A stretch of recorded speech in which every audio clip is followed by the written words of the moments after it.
You, John Fitzgerald Kennedy, do solemnly swear I, John Fitzgerald Kennedy, do solemnly swear that you will faithfully execute the office of President of the United States that I will faithfully execute the office of President of the United States and will, to the best of your ability, and will, to the best of my ability, preserve, protect, and defend the Constitution of the United States. preserve, protect, and defend the Constitution of the United States. So help you God. So help me God.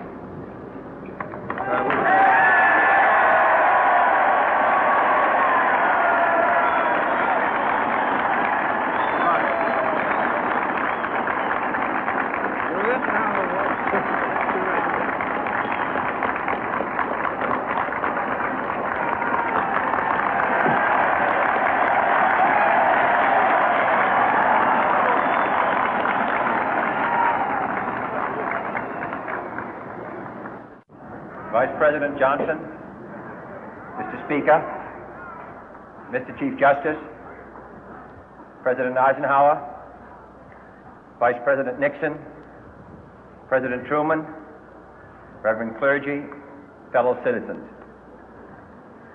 We observe today not a victory of party, but a celebration of freedom, symbolizing an end as well as a beginning, signifying renewal as well as change.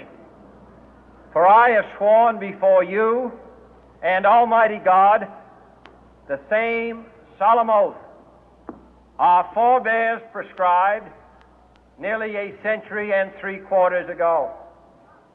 The world is very different now, for man holds in his mortal hands the power to abolish all forms of human poverty and all forms of human life.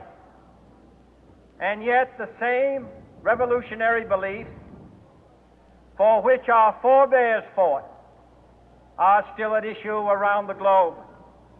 The belief that the rights of man come not from the generosity of the state, but from the hand of God. We dare not forget today that we are the heirs of that first revolution.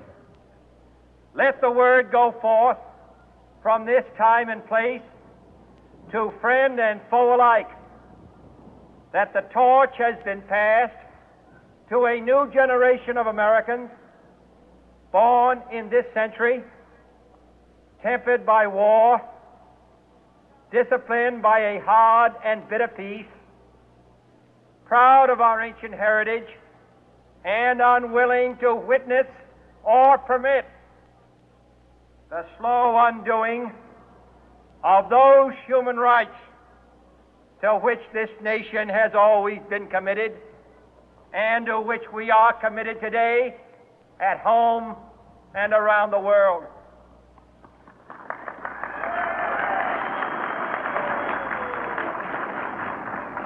Let every nation know, whether it wishes us well or ill, that we shall pay any price, bear any burden, meet any hardship, support any friend, oppose any foe to assure the survival and the success of liberty.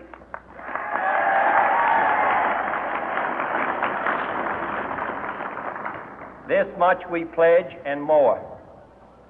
To those old allies whose cultural and spiritual origins we share, we pledge the loyalty of faithful friends.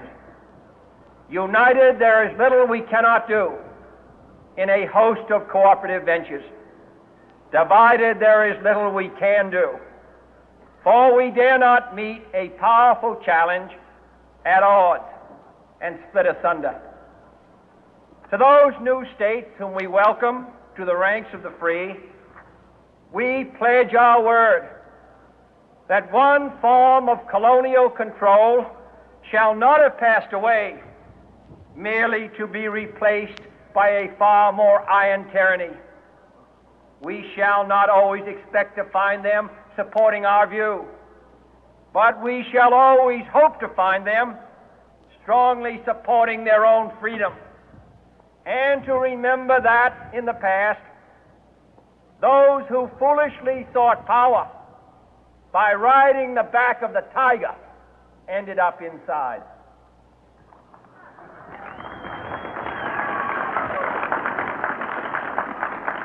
To those people in the huts and villages of half the globe struggling to break the bonds of mass misery, we pledge our best efforts to help them help themselves for whatever period is required, not because the communists may be doing it, not because we seek their votes, but because it is right. If a free society cannot help the many who are poor, it cannot save the few who are rich.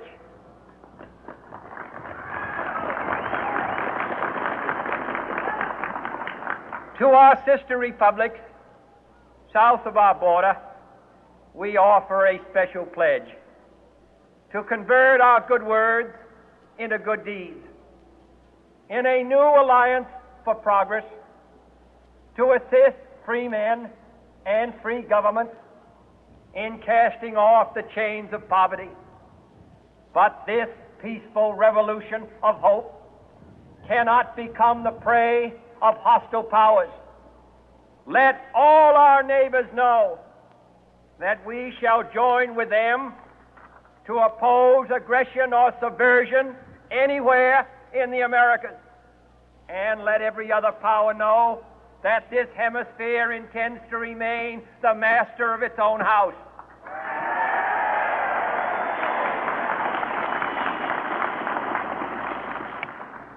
To that World Assembly of Sovereign States, the United Nations, our last best hope, in an age where the instruments of war have far outpaced the instruments of peace, we renew our pledge of support to prevent it from becoming merely a forum for invective, to strengthen its shield of the new and the weak, and to enlarge the area in which its writ may run.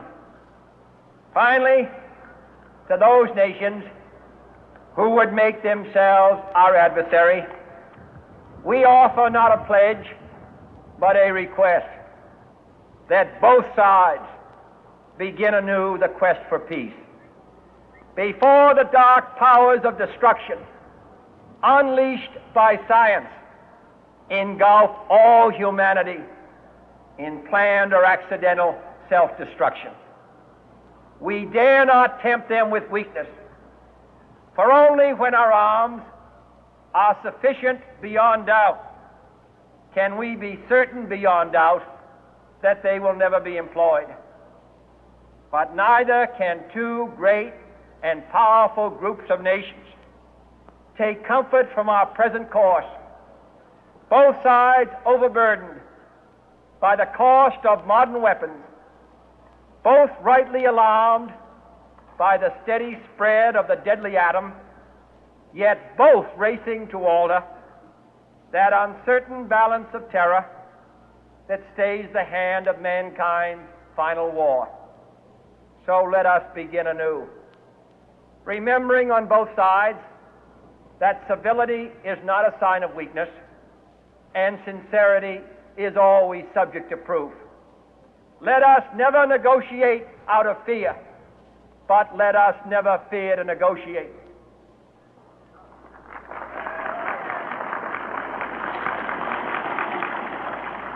Let both sides explore what problems unite us, instead of belaboring those problems which divide us. Let both sides, for the first time, formulate serious and precise proposals for the inspection and control of arms, and bring the absolute power to destroy other nations under the absolute control of all nations.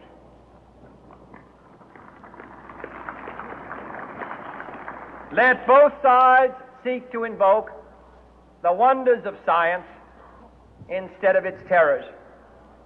Together, let us explore the stars, conquer the deserts, eradicate disease, tap the ocean depth, and encourage the arts and commerce. Let both sides unite to heed in all corners of the earth the command of Isaiah to undo the heavy burden and let the oppressed go free. And if a beachhead of cooperation may push back the jungle of suspicion, let both sides join in creating a new endeavor, not a new balance of power, but a new world of law, where the strong are just and the weak secure and the peace preserved. All this will not be finished in the first 100 days, nor will it be finished in the first 1,000 days, nor in the life of this administration, nor even perhaps in our lifetime on this planet. But let us begin.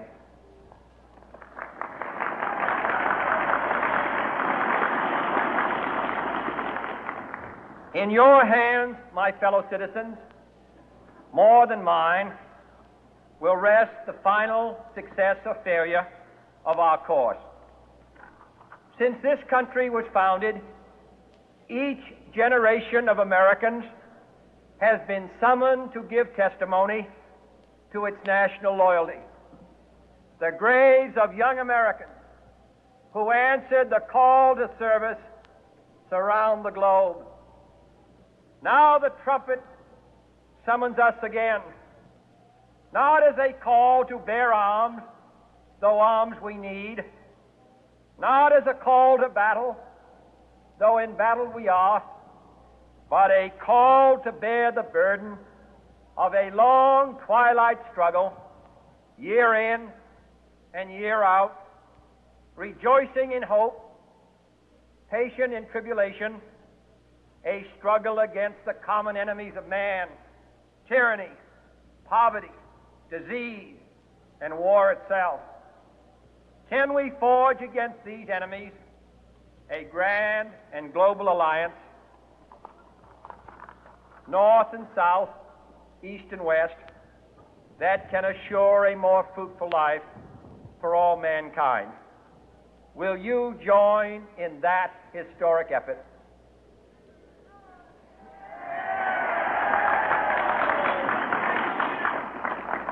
In the long history of the world, only a few generations have been granted the role of defending freedom in its hour of maximum danger. I do not shrink from this responsibility. I welcome it.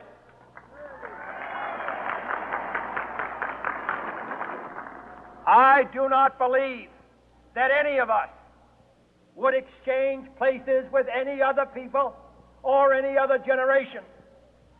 The energy, the faith, the devotion which we bring to this endeavor will light our country and all who serve it. And the glow from that fire can truly light the world. And so, my fellow Americans, ask not what your country can do for